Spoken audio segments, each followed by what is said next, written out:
Welcome in, ladies and gentlemen, to the Let's Talk Sports Fantasy Football Show. My name is Ryan Larrison from Rotoballer, yards per fantasy, and a ranker for FantasyPros. I'm joined, as always, by my brother, Matthew Larrison, at Larrison Bets on Twitter. Matt, you ready to talk some fantasy football for Week 4? I am. I'm expecting another round of questions and comments, so please bring them in, and we'll answer them as they come. Yes, please do. Please bring your questions. We're going to go through my rankings as well. I have an updated graphic, so it's a little bit more pleasing to the eye to look at than FantasyPros regular rankings. But yeah, we're going to go through that, talk through the Thursday night matchup tonight, which is probably the best Thursday night game that we're going to have for a while in terms of actual NFL football. We have, before you say anything, we have two Sunday games that are absolute barn burners. Both teams on both games are 0-3. So we have a combined record of 0-12. So buckle up, folks. It's going to be great. It's going to be fantastic. Farquad, let's go. Thanks, buddy. Appreciate it. We'll be answering your questions, I'm sure, here in a little bit. Real quick, plug the sponsors. Underdog and Owner's Box. Use promo code LTS. Get up to a $100 price match on your first deposit. I don't even feel like I need to explain these apps anymore at this point, but if you want to do your prop bets, your over-under bets, your weekly fantasy bets, build your lineups. The best part about Underdog is the three-person draft format where you're drafting for that week only. It's just interesting because you see people go that, you see Zach Moss going in the second round of 3-team drafts because of his matchups and stuff like that. So it's just really fun. So go over there and check that out. Farquad, will Buffalo drop a 50 burger on Miami? I'm sure Matt's going to say yes, but well, it's very possible. 49-42. I mean, that's the only way you're probably going to beat Miami right now with the way that they're scoring. I think that Buffalo will probably hold them to a low amount of rushing yards, but no defense can stop Tyreek Hill. He's matchup proof, so it's going to be a long day, but it's going to be an exciting game. How scared of you are that? How scared of you are of that game are you on Sunday? Because it's going to be probably Buffalo's toughest game for a long time. I actually feel pretty confident that the Bills can win. I mean, I'm not going to be shocked if they lose, but in Buffalo, I thought New England had the script against Tua, make him get off his first read, and then he struggles. So I think if Buffalo can do that, and if Buffalo contains Tyreek Hill, they have a good chance of blowing the Dolphins out. I think he is that detrimental to the defense because when you don't focus on him or you don't focus on him properly, it opens up the running game. It opens up Waddle. Tua can throw to other guys. So if you can stop Hill in a productive way, I think that's really like the most important thing that Buffalo has to do. And we've seen Tua has not had success against the Bills. I think he's 1-4. He had a couple of really bad games. So the Bills know how to handle him. It's just the weapons he has. That's what you got to worry about. Yeah, and I will say for Buffalo's sake, I've watched every game so far this year for Buffalo. I love multi-view on YouTube TV, by the way. That's the greatest thing ever created.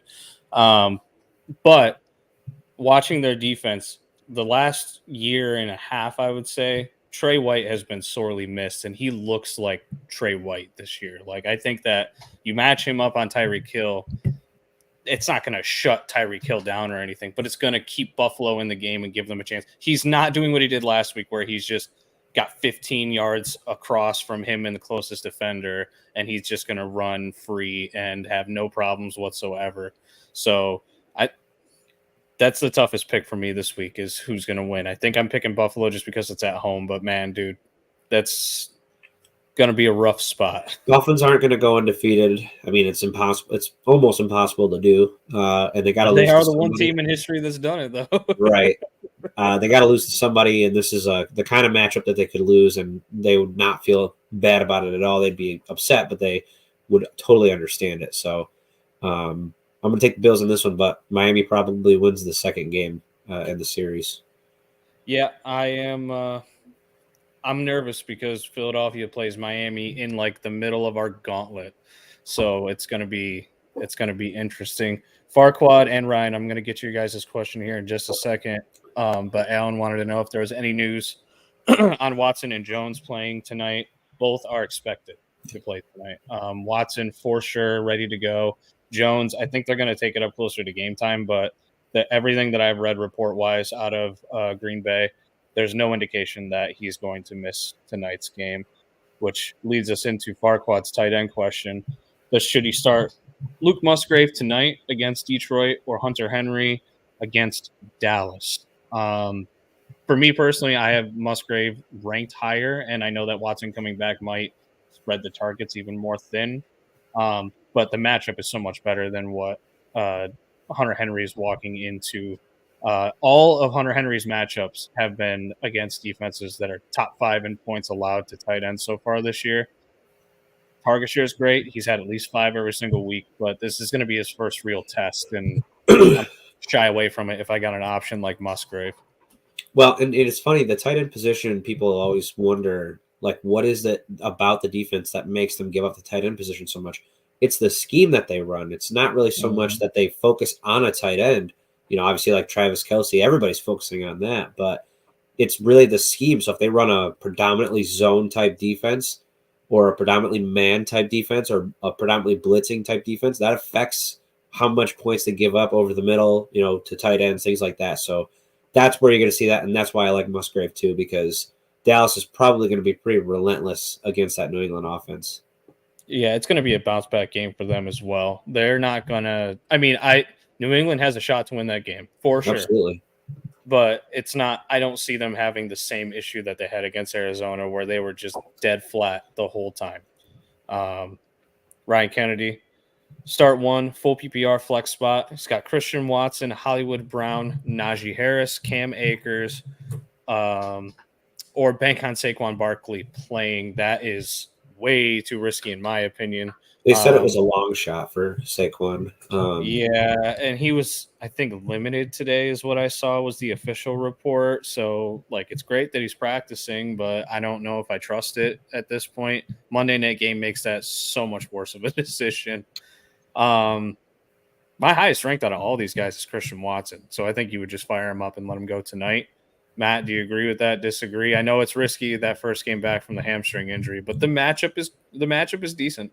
Yeah, and only because Hollywood Brown has a horrible matchup against the Niners. He has been really good this year, blowing away expectations. So it's tough. I could totally understand Hollywood Brown, but Watson gives you the upside, which usually when you're flexing players, that's what you're looking for, is the ceiling. So I just don't want to be wrong on that one. I really don't. I feel safer with Hollywood Brown, but I totally understand Watson because the ceiling is probably higher. Najee Harris, he's not, unfortunately, flexible right now. You got to just wait it out. I know he's playing Houston this week, but not with the options you have here. And Cam Akers, he needs time too. Yeah, I'm not starting Akers this week if I have the chance. I want to see what his role might be. And if he comes out and he has like a 40% snap share week 1, dude, the sky's the limit for him. He could continue to climb and climb and climb at that point. And Najee, Matt and I were talking about Najee before the show. I literally want nothing to do with the guy. He had an amazing matchup last week. What did he do? Nothing. Absolute bubkiss. You can't even start him in good matchups this year. It's horrible. Nick Champ is here. Get out of here. We don't need you here, Nick. AS says just traded Fields plus Johnston. That would be Quentin Johnston for Anthony Richardson. That's the way you do it, dude. You just upgraded big time on your quarterback position. I can spoil it here a little bit. My favorites and fades this week. I put Johnston on the fade list. I know the matchup's awesome, but he hasn't even hit 30% of snaps in a single game yet. So them saying, yeah, he's going to get more usage. If he only gets up to 50%, it's not going to matter. Dude's got drop problems. He is not a one-to-one comparison for Mike Williams. I think he's a trap this week for fantasy managers that picked him up. He's a good stash, tough to trust in his first game back. So, and Richardson's got top 5 potential, so you did a good job there. And then he also adds need 3.5 PPR. Christian Watson, Amari Cooper, Zay Flowers, Chris Godwin, D Hop. That's a good 5 right there to be picking from. I will immediately cancel out D Hop this week. I want nothing to do with it. He's still hobbled, and he's done absolutely nothing. So we can take. You agree with that? Take Hopkins out of this equation. We'll pick Oh three yeah, from the other ones. I feel like Amari's an instant auto play pretty much every single week at this yep, point. yep. Flowers would be my 2. And then I think I'd probably go Watson over Godwin this week. New Orleans is tough, man. That's a stud pass defense. I actually like Godwin in the matchup with New Orleans because I think they're going to smother Evans like they always do, and I think Godwin's really going to be the only thing available for Baker Mayfield. Bacon on the Lattimore Evans ejection. Yeah, I like Godwin more. I would probably go Amari, Godwin, and Flowers. I'm gonna rule out Watson, and it's more of the cautiousness. Um, I think you're fine with those three. You can interchange, and as long as Amari's in there, you can interchange those guys. But I think Amari's the must start, and then you can kind of play around with the other three. Yeah, I agree with that. Yeah, so for me, Watson over Godwin, Matt Godwin over Watson. It's just kind of pick your poison, really, on that one. He also says he has Cup to add to that entire room. So, yeah, he comes back, Only a man. matter of time. That's a hell of a what is that? A 6? I don't know what to call a group of 6, but fantastic. Bodkins asks, do I play the garbage of Deshaun or Jahan Dotson or the sweet upside of Roshan Johnson? This is the week for Roshan if you want to play him. Yeah. Play him against that Denver defense that just let up 8 touchdowns for running backs, 4 each. Jesus. Yeah, play Roshan. I mean, Dotson hasn't shown anything yet, and I don't even think it's on him. I think it's on Howell and the way that the offense is being run. They're not playing to his strength. I had to butt in to tell you that Curtis Samuel is currently a higher wide receiver number than Jahan Dotson. So It doesn't matter. Kudos It's not to fantasy me. relevant because they're both not fantasy relevant. I'm not But apologizing to anybody for that. the slander you gave Samuel, so he is just as irrelevant as John Dotson. And it's really the Washington Commanders. Just they don't have any consistency. That's really the biggest problem. So give me Roshan for sure. I mean, man, I could probably run for 100 yards on the Broncos right now. I'm behind the Bears line. I'll give you 20. No, not behind the Bears line. No. Well, that's what he's dealing with. It's like just putting a bunch of cones up. That's so true.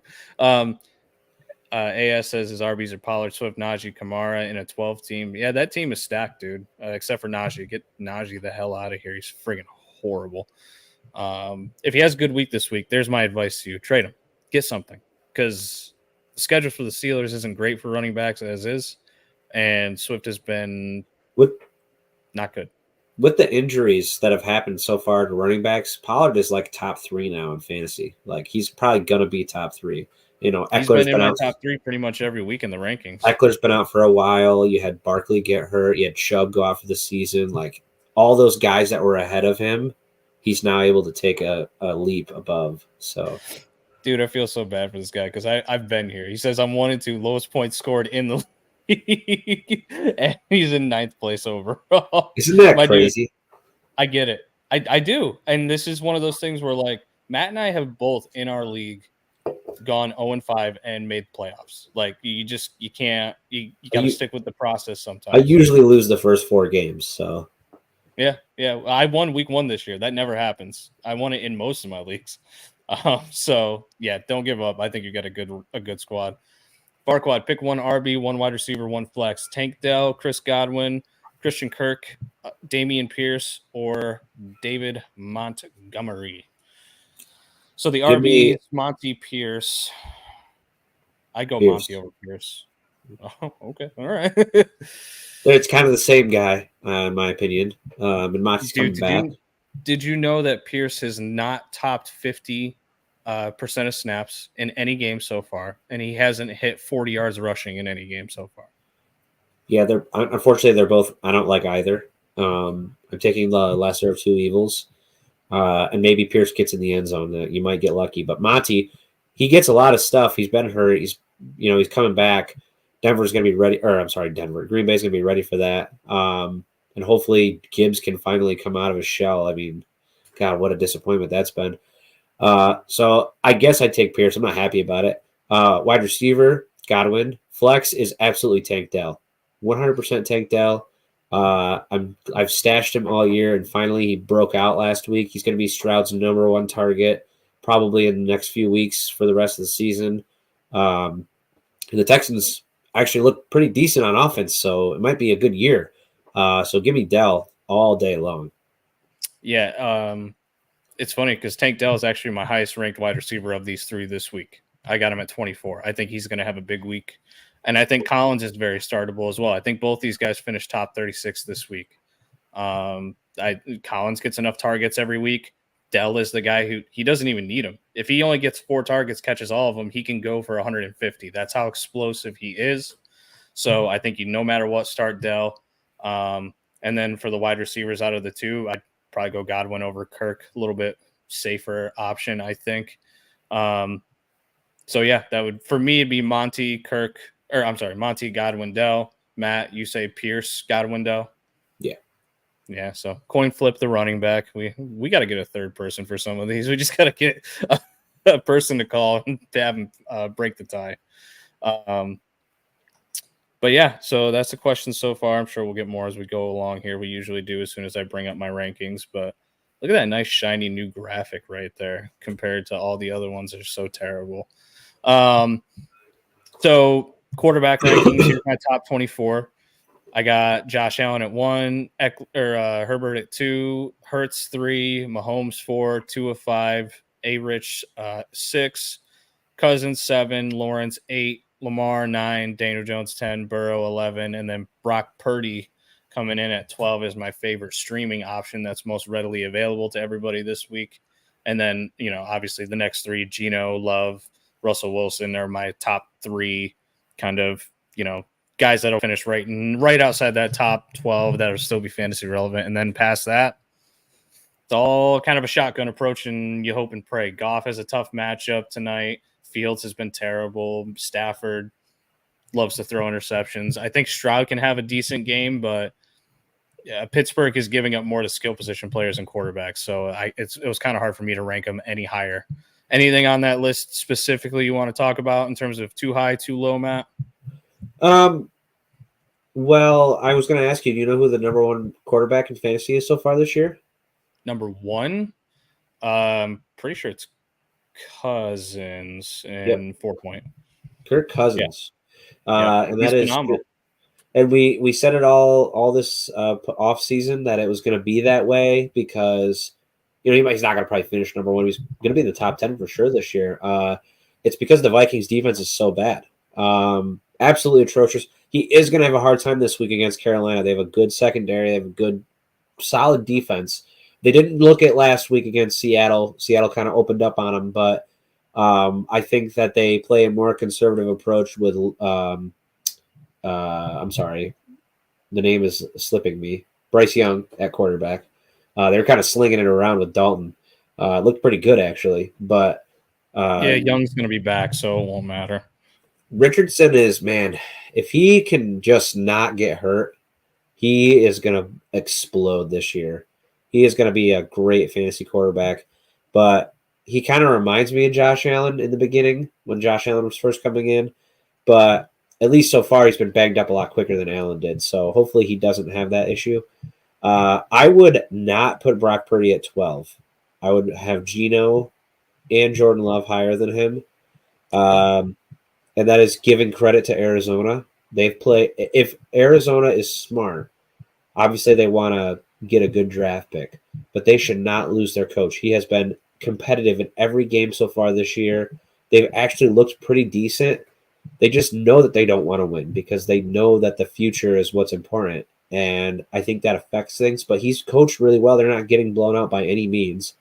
And Purdy is kind of more of a game manager. It's part of the reason why I like him, though. What you said, they're not getting blown out. This isn't going to be McCaffrey's going to score 3 touchdowns this week, and it's not going to matter. They'll run Elijah Mitchell and the backups, and then Purdy will do nothing. I think it's going to be pretty competitive as long as they can, control the pass rush. So I think that Purdy's got a chance to have his multi-TD game. He's already had 2 multiple touchdown throw games, and that's what you want to finish right inside that top 15, close to that top 12.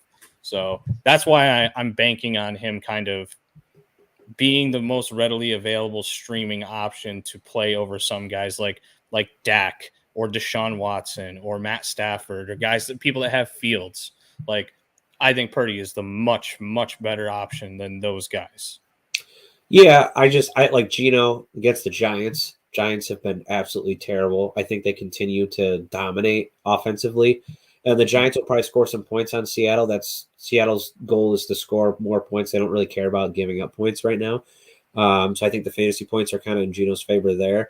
And Jordan Love against Detroit, I think it's gonna be a gunslinger. I think it's gonna be a gunslinging game. I think Goff should be a little bit higher too. You're giving too much love to Russell Wilson. I don't care if it's Chicago. This it's gonna be probably one of the ugliest NFL games we've seen in a long time. It is must see TV. The amount of floundering that's probably going to happen, the blunders, it's just both of those teams are just so unbelievably, unprecedentedly bad that So Wilson was QB 16 against Las Vegas, and then he played the terrible Commanders, and he was the number 3 quarterback. It was only bad last week against Miami because his team got boat raced. I don't think the offense is the problem in Denver. I think it's the defense. So I don't think Russell yeah. Wilson But is really look an at issue for Vegas. fantasy. Look at Vegas and what they've done so far this year. He should have been much higher than 16 against a team like Vegas. I mean, Vegas is not a good defense by any means. And when you go up against, obviously real competition like Miami, that proved, and I guess I can't say Chicago is real competition by any means, but it's the kind of game, that Russell Wilson should be fine. It's the kind of game that Justin Fields should be fine, but neither of them are going to be fine because that's just how the dysfunction has gone on for both of those teams so far this year, and it's going to continue. It's a race to see. It's probably going to be a tie. That's how dysfunctional it's going to be. No comments this week on Dak being so low, Matt. He's only been outside the top 15 every single freaking week. Not against the Patriots. Bill Belichick is just too good defensively. I think the Cowboys can win. I think Dak might have an okay day, but he's not going to surge against the Patriots by any means. Probably 15 points or less in fantasy for him. Which is his bread and butter right now, and that's why he hasn't gotten inside the top 15 at all at any week. AS real quick says he's torn between Watson and Godwin, especially at being 1 and 2. He said last time he sat Swift on Thursday night, and he kind of blew up. I mean, if you want the ceiling, I'm sure you agree. Watson's probably got the higher ceiling than Godwin. Godwin's more of the safe play out of the two. That's exactly why I went Godwin. Is the safer play, the consistency. I think he's really going to be the only thing available for Baker. So yeah, I still like Godwin. I understand both sides though. And I'll argue that this could be, what you need to win your matchup in terms of upside. If Watson is the guy you need to plug in to give you the upside this week, then that would be my play personally. So obviously you gotta go with your gut and make the choice. But he said safe got me crushed last time, so I think I know where he's going. Let's pray for Christian Watson to have a big week. Ian, I'm going to get to you in a second. Bottom Line Sports, what's going on? What's going on, guys? Start Dak or Burrow? Well, you know my answer. It's easily Burrow because Dak's all the way down here at 22 for me this week, and Burrow's sitting up at 11. Tennessee's just so bad right now. Yeah, the pass defense is just about the worst in the NFL. And when it comes to Dak, just you got to see it first. Like he hasn't done it against bad defenses for fantasy, and the Mike McCarthy play calling is not conducive to him having top tier fantasy performances so far. So against a good New England defense, I'm shying away. Ian, he says, hi again from Australia, guys. Are you going to be able to watch the AFL, the Australian Rules Football Grand Finale tomorrow? 100,000 fans. It will be a classic. I actually tried to look this up, and I couldn't find any steady streaming service for it, unfortunately, here in the States or anything like that. That wasn't pirated, and you know how pirating goes. It just doesn't work sometimes. So I haven't gotten the chance, but I would love to. So I'm going to have to try and look it up again and see if I can find it because everything that I'm seeing about it is this. It's blowing up like crazy. Like it's, and if in other football news, which is funny, now our dad texted me this, so I don't know how true this is, but it might be fairly true. He says the USFL and the XFL are going into a merger starting next season, which, if so, massive, It'd be like massive, massive, 16 massive. teams. Yeah, that's great. You could basically assign 2 teams to each and make it a farm system if you wanted to. Yeah. So many possibilities at this point. That would be fantastic if they did that. Bottom line sports, thanks guys, no problem. Is Saquon playing? I still show him as questionable. Your guess is as good as mine, man. I don't It's going to come down probably to not. I would bet against it. Yeah, me too. If he does play, I mean, he's going to be limited, right? I mean, they're not going to send him out there for 80, 90% of snaps. From what he said, he's got a high ankle sprain. And I don't trust coaches with injuries. Look at Pete Carroll, look at the 49ers, look at all these guys that don't know, friggin' Sean McVay, day-to-day Cooper Kupp turns into an IR stint. Like, these guys, they're just either guessing or lying. So I'm going to trust what the player says over them when it comes to an injury. He said he's got a high ankle sprain. I don't expect him this week, and I probably won't see him next week either. Let's run into my running back rankings here. Pretty straightforward for the top 12 this week. You got McCaffrey at 1, Pollard at 2, Ken Walker with that cake matchup against the Giants at 3, Bijan at 4, Mostert at 5, James Cook at 6, Travis Etienne at 7, Jacobs at 8, Derrick Henry at 9, Kyron Williams 10, 11 Zach Moss, 12 Aaron Jones. Oh, no, I'm sorry, 12 DeAndre Swift, 13 Aaron Jones. And then you got the spatterings of, your Madison's at 14, Miles Sanders. Yeah, Matt, anything there that you're in agreement with, major disagreement with, anything like that? I would give Kenneth Walker the second spot over Pollard. One, because the matchup, and 2, he has been absolutely on fire. Pollard should get his work, so he's definitely worth being in the top 5, top 3. But it is going to be a tough matchup against New England. No way you can shake it. Belichick's just too good. I don't like Raheem Mostert against Buffalo. I know that in the past, Buffalo has not had the greatest run defense. And it's not great this year either. It has not been. Well, I disagree. Negative 1 yards points against. negative 1 yards allowed to Josh Jacobs against the Raiders. The first game against the Jets, minus that 90-yard run by Breece Hall, they took care of business. So I don't particularly love Mostert. Not at the 5 for sure. I mean, you could definitely play him as a flex or whatever. But A-Chain probably going to take a work away from him too, and we'll see which one has the most success. But Derrick Henry's been a huge disappointment last week. Hopefully he can get back on it. And Cincinnati, people don't talk about Cincinnati's defense. They are like legit top 7 in the league, maybe top 8. They're really, really strong. So it's going to be a tough day for him. Love Kyron Williams. Even he had an off week last week against Cincy, but still had almost 8 fantasy points. So he's going to get a lot of stuff this year. He's going to get a ton of points just from volume. I love Swift. I think Swift should be higher. I think he just looks different with Philly. The lanes are better. The offensive line is obviously head and shoulders above Detroit. So as long as he stays healthy, he's going to be a top 5 fantasy running back this year. Let's answer some questions. There's some running back questions in here too, so let's answer some of those. AS real quick says, where do I have Watson in my wide receiver ranks? I have him at 29, ahead of Chris Godwin, who is lower than that for me this week. So he's in that mid-tier wide receiver 3 range with the upside to finish higher. Zoom says at flex, Thielen, Lockett, or Tank Dell. Problem with Thielen is he was great with Dalton. He's not without Dalton. I would go with the upside of Tank. Yeah, same. But here. I think Thielen is going to stay consistent with that. No matter who the quarterback is, he probably won't see the same production as he did with Dalton. But he was starting to come on a little bit with Bryce Young, so I still think that that's going to be a thing. But I like the upside of Tank Dell, man. He's been nuts. It was nuts last week, so give me Tank.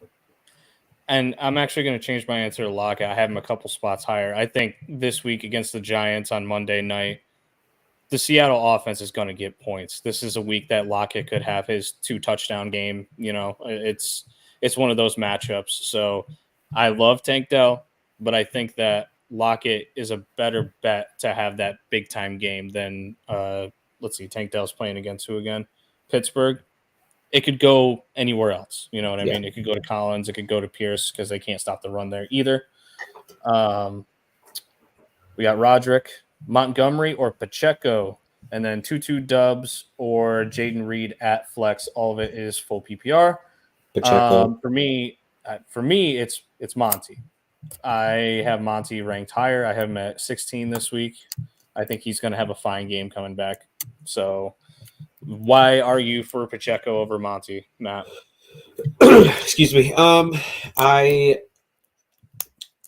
think that eventually they'll be able to just run the ball on the Jets, and that's who they like to use. Just straight running is Pacheco, and yeah, I know Montgomery is going to be the lead back, but coming off an injury, I guess I'm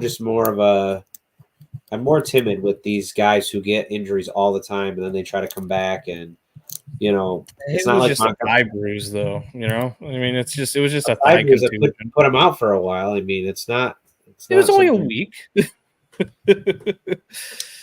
I don't know. I think this might be Jahmyr Gibbs' breakout game. They need it against Green Bay. They got to beat Green Bay.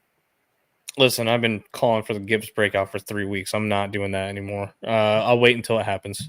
I don't even see him on your list. That's crazy. No, he's down there. We're just covering him up, I think. Yeah, he's down there. He's at 20. Okay. He's at 22. Sorry.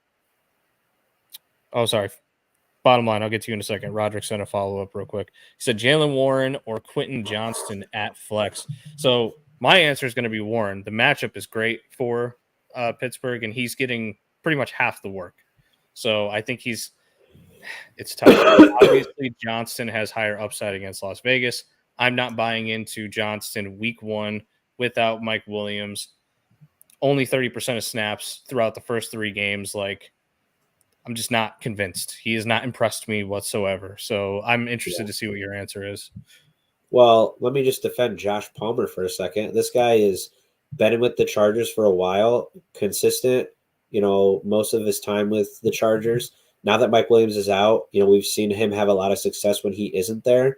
So I don't think Josh Palmer is just going to fade off because we expected Quentin Johnson to be the next Mike Williams.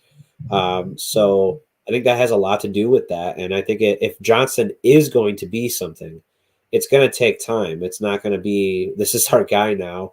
Could he have his breakout game now? Maybe, but I just don't know if I want to take that risk. And Warren continues to just slowly chip away at the dwindling starting role that Najee Harris has. And Warren is getting all of the passing work right now, too. So that's another big reason why I like Warren. 2 great things for him as well. He's already finished inside the top 36 twice with the work share that he's got. And in a full PPR, he's getting 6 targets, 4 targets. Any catch is a full point. That's going to make him an even more reliable option. And then he's always got the chance to boom if he can find the end zone. Whereas Quentin Johnston has finished in the hundreds pretty much every single week, and we haven't seen it yet. So, yeah, give me Warren this week. Like I said, Johnston, great stash. I'm just not in love with him this week, even though the matchup is good. I think it's very, very much of a trap for fantasy managers to throw him in if they have to. Bottom Line Sports, he says, I think it's a wash, but I got a tight matchup, so I need every point I can get. Browns or 49ers defense this week? That's a good question, actually. I have 49ers ranked higher. I think they have the highest upside, pretty much. Yeah. Cleveland playing against the Ravens. Yeah, I trust the Ravens offense much more than I trust Arizona's, even after last week. Dallas just choked. Yeah, Arizona got their win for the year, and it looked good. They have looked decent all season, but the Niners in San Francisco is just going to be – it might be very ugly, unfortunately, for them. Yeah, I agree. You want the upside. You want the chance at a lot of defensive points. Give me 49ers. But Browns defense, great choice as well this week if you have to go play them, looking on the waiver wire. I opted to play KC over them this week, but that's more of just The Jets can't score more than 7 points yeah. anyway. Anytime I can get a defense against Zach Wilson, I'm taking the opportunity. A little bit lower on the list, Matt. I got Ramondre all the way down at 19. Achan, which it's Achan, by the way. That is how he wants it pronounced, is Achan. It's not Achan. So Devon Achan at 20, would you put him higher after last week's game, or do you think that we just got to kind of temper expectations? Temper expectations for sure. A lot of what happened, I think, last week, these are grown men, but Denver gave up. They gave up probably 15 to 16 or 15 to 20 points of Achan's, sorry, fantasy points where Denver just didn't give a crap anymore. And I think that is something you really have to take into consideration. He's also got Mostert. He's also got the Bills this week. So those are a lot of things stacking against the deck. Probably still fine, but I still like Ramondre as the starter. And sometimes this is a tough one because it's the Dallas week. So if he's at the 1 yard line, Belichick's going to let Zeke run it. But Which is what drove me so crazy in the first place. I think going forward, though, I don't know. I think that Ramondre should still be the predominant starter there. So for now, I would still take Ramondre, but unfortunately, his role is diminishing as much as I am a little sad to say. I was expecting him to have a better fantasy output so far, but Zeke has gotten more work than I thought. So, yeah. Last guy I want to talk about is Dameon Pierce. Matt's been off him. I've been off him pretty much all off season for the most part. And he's not been good. Like, that's just straight up. He hasn't been good. He had a good week last week because he found the end zone. I think this is the week that you play him. Hope that he has the big game against Pittsburgh because the Pittsburgh run defense is putrid. If he finds the end zone, find a way to trade him because his upcoming schedule is just about as bad as it gets that you can have.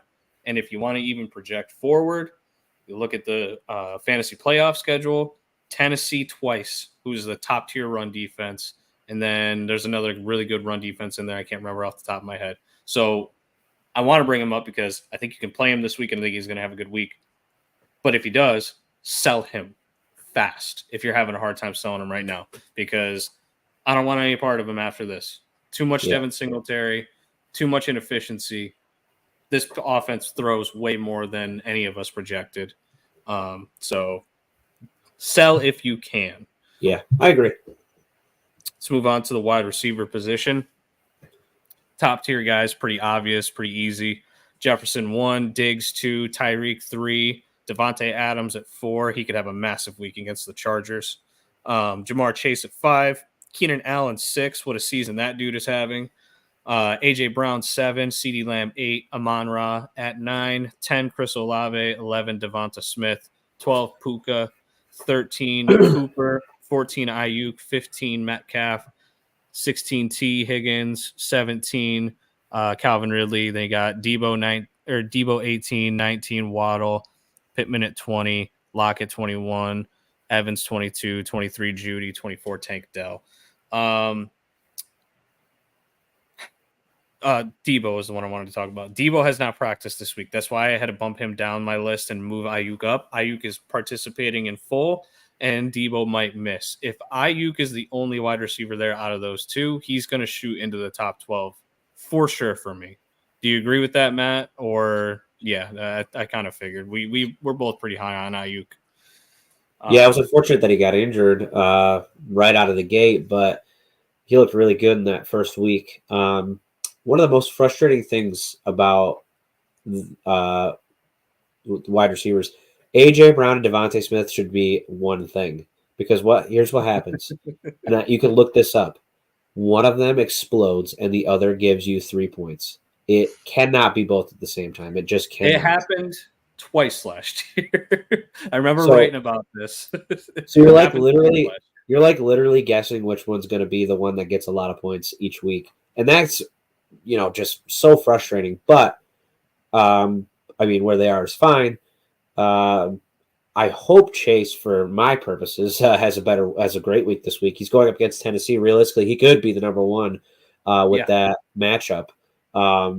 But guys like Jefferson are just entire killer matchup proof. So, they're going to always be up at the top.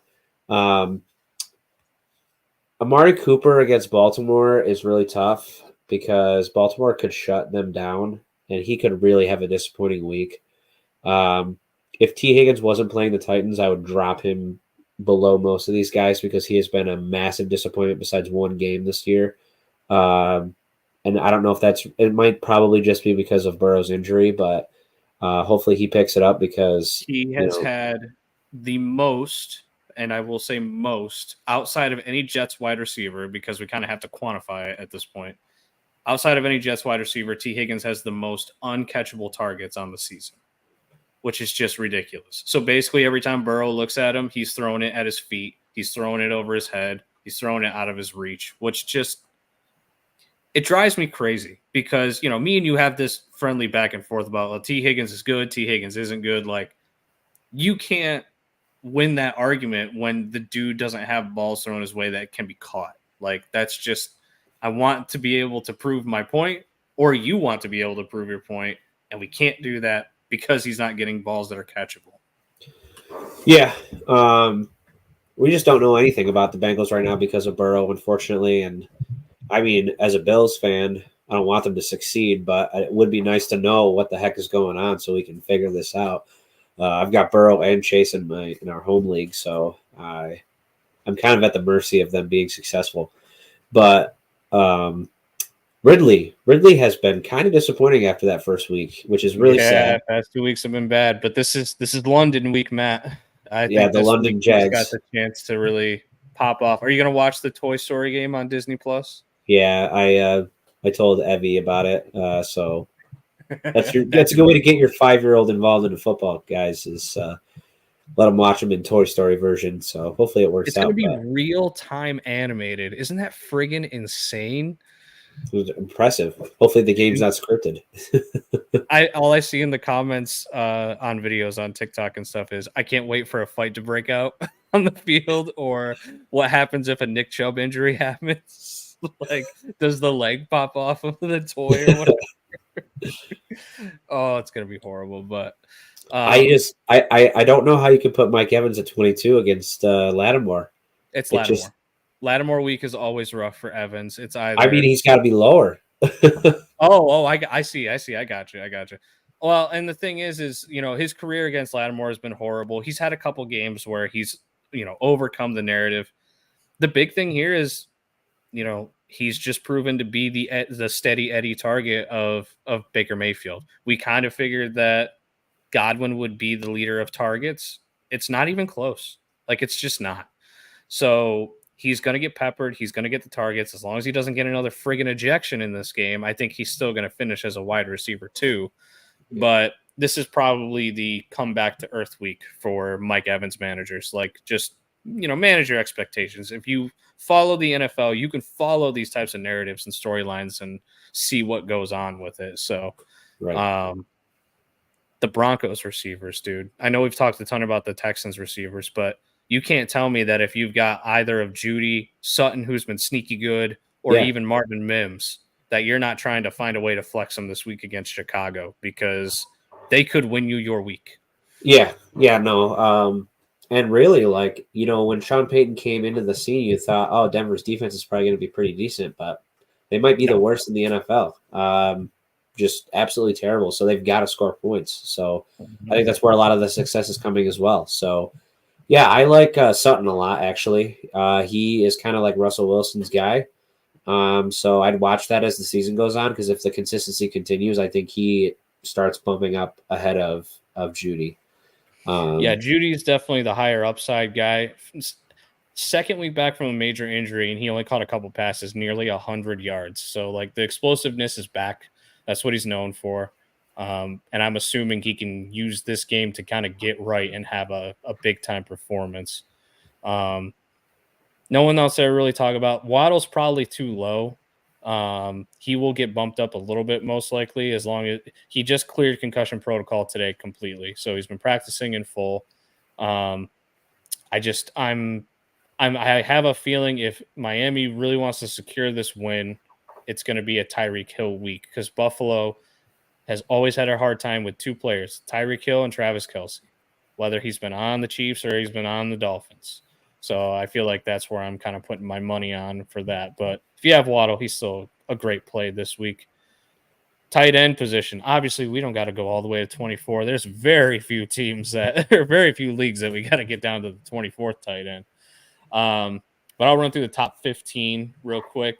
Travis Kelce at 1. Hawkinson is the number 1 tight end on the year by a lot.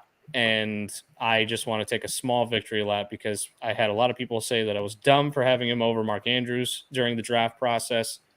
700 pass attempts are coming from Minnesota, and he's absorbing 8 a game. So he's going to just be fantastic. Kittle at 3. I think Darren Waller's going to have a bounce back week against Seattle's terrible middle of the field defense. So I got him at 4. Engram at 5. He's been the most consistent tight end on the year, which is hilarious. Sam Laporta at 6 and Luke Musgrave at 7. I want both those guys in this game tonight. I love both of them. I got Andrews at 8. He's been super disappointing, and Cleveland's got a great defense. Hunter Henry's at 9. 10 is Pat Freiermuth against Houston. Goddard has done nothing. And Washington has given up 8 fantasy points to the tight end position in 3 games total. 8 points. I have no confidence that he's going to do anything this week. I'm scared as hell. Kyle Pitts at 12. London game was where he had his game last year, and I think that he might have a chance to do it this year. If you want to start Kyle Pitts, you've got to do it in games where it's projected that Atlanta's going to have to throw. And against Jacksonville's offense, they're most likely going to have to. Kincaid at 13, that's probably too rich. He hasn't even finished inside the top 20 yet, but I think this is a week that you can play him and have a little bit of confidence. Higbee at 14, Ertz at 15, and then you got the the Jake Fergusons and Logan Thomases of the world kind of mixing in there right around that top 15. Anybody that you agree, disagree with, want to talk about real quick? I would probably bump up Laporta above Ingram. I think he's okay. he's a part of this offense. He's Ingram's, got more. He has Ingram's more. matchup is just as good as Laporta's, if not better. That's why he gets the slight nod. I can't remember if it's more targets or more receptions than DK Metcalf and who's the other guy? I saw this stat today. So far in the season, so he is very well involved. I like him a lot. Goddard, I don't know what is going on with Goddard. He's getting the targets. He's just not. He's getting tackled immediately. I've watched every game. It's almost as if his ability to separate has just evaporated, or the play calling isn't conducive to him getting open. But he has had some really tough matchups for the tight end for the first 3 weeks, and this one is not better. Let me put it that way. Yeah. Ertz, he kind of broke my heart. I thought he was going to be a much more consistent tight end play, but so much fab on him. Probably not anymore, especially against San Fran. Other than that, I think it's pretty good. Tight end is tough, and you kind of just got to hope and pray if you don't have like Kelce or Hawkinson. Is Dalton Schultz the biggest surprise this year? We all kind of figured he would lead that team in targets. We talked about it a couple of times, and he's just the worst. The tight end position is all about if the quarterback needs it and wants to use it. And so far, we've seen that Stroud said, "Screw that, I'm going to throw it deep." So, and good for him, by the way. Yeah. One, I drafted him in so many dynasty leagues over Bryce Young and got ridiculed for it. Right choice on that one for me. And he just looks great. Like, Houston's got a great quarterback under their. I said Stroud too. I said Stroud over Bryce Young. So, a couple more questions we got in here. We're gonna have to do our best because this is an IDP question, Matt. So we're not the greatest in IDP. Should I trade DeAndre Swift, Gus Edwards, Drake London, Fred Warner, who I'm assuming is a top tier linebacker because he's the best. Yeah. He's one of the best in the league, for Travis Etienne and David Montgomery? He's trying to upgrade with Etienne. He's getting a good piece in Montgomery. And he's getting rid of Edwards, who's basically nothing. London, who I absolutely friggin' hate. Yeah, I would do this. I hate trading Swift away, but I think that having ETN and Montgomery is worth it. I don't like Montgomery, so I would say no. And I don't hate Gus Edwards because there is no J.K. Dobbins all season. So I think Justice that Hill's the guy, though, Matt. It's Justice Hill. yeah, okay. Edwards isn't even practicing, and Justice Hill is back now. I think you have it flipped. Justice Hill has injury reports today. Justice Hill has not practiced still. Don't make me pull this up. I'll I'm embarrass pulling you mine up right now. Right now. Justice Hill back at practice Thursday.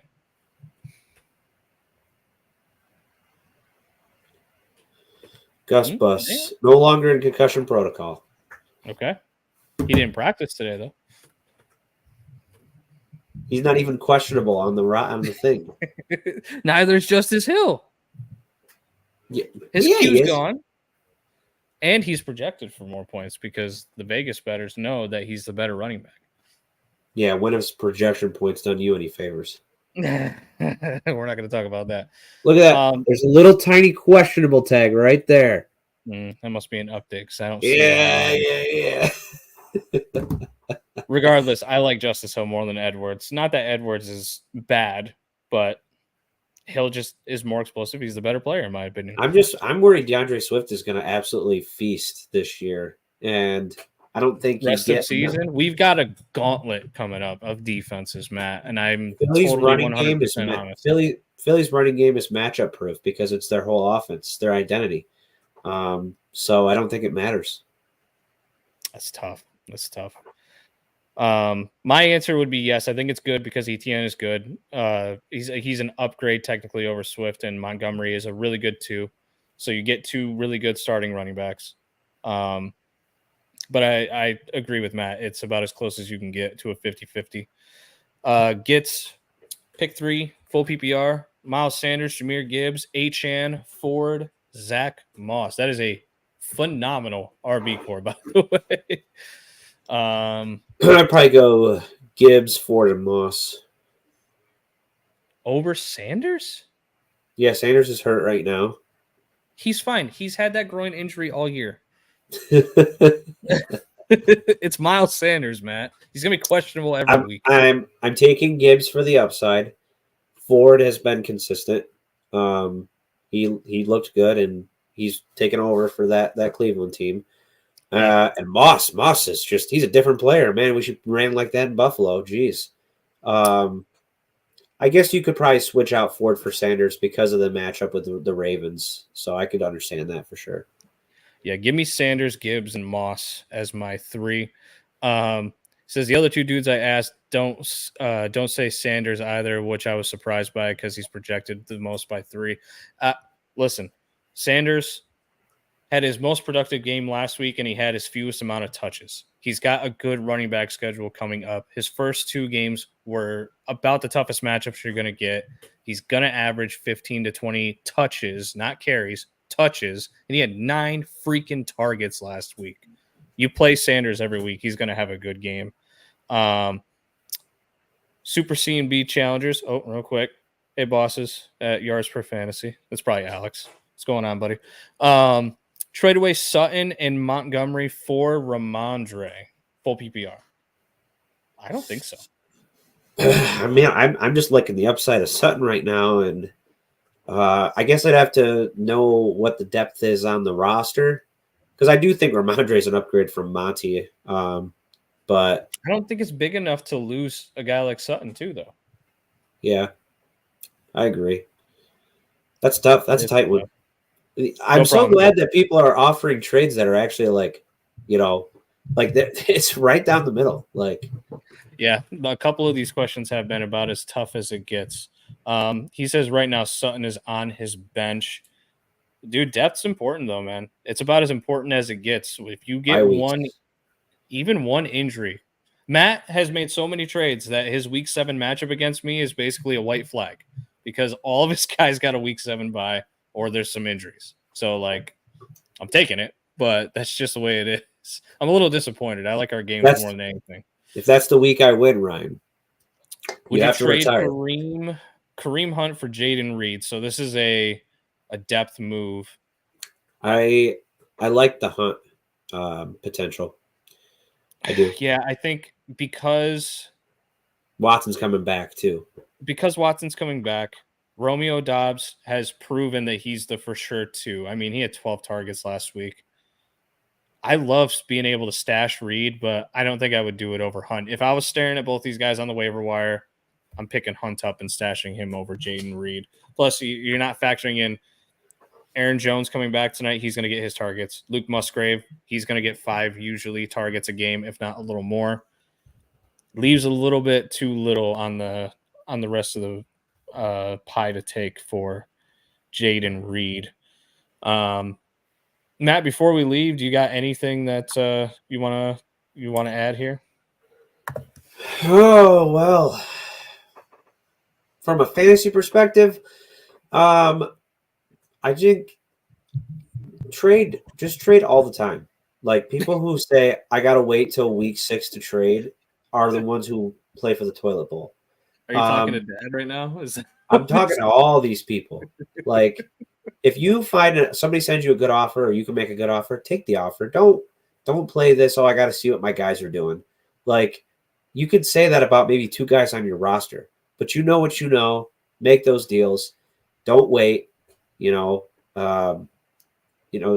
the early bird gets the worm. So definitely make your moves while you have them. And another thing, people who don't spend their fab, they kill me. They kill me. If you have more than 10 fab by the end of the season, you did it wrong. I have spent a good amount of my fab already because, when you see an opportunity, you take it. Because you're going to get one of those opportunities just like everybody else is. So take yours while you get it. That's my spiel. I spent most of mine week 1 for Puka and Kyron Williams, and people called me an idiot, and look at me now. I mean, I traded Kyron. That was probably not the smartest idea, but regardless, 2 of the best, they're the best waiver claims that have been made so far this year, other than Zach Moss. Yeah. Correct? He's with Daddy now. Yeah, well, doesn't matter to me. I didn't trade him to you. That's not my problem.